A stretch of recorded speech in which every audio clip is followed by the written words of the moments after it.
Ang pag-ibig parang ketchup, mahirap pigilin pag kumakapit na sa tela. Hindi lahat ng nagmamahal, nagpapakatanga.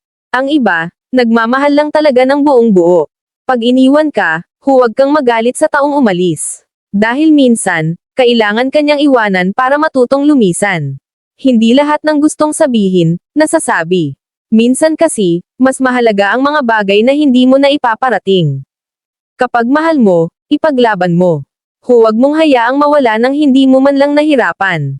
Ang puso parang bato, kahit gaano ito karami may mga parte pa rin na hindi matibag-tibag. Ang pag-ibig ay parang kandila, habang tumatagal, unti-unting nauubos. Kapag mahal mo, dapat handa kang masaktan. Kasi sa pag-ibig, laging may kasamang sakit. Hindi lahat ng lumilipad, ibon. Minsan, mga pangarap lang na hindi natupad. Mas okay pang maging single kaysa maging kaati sa iba.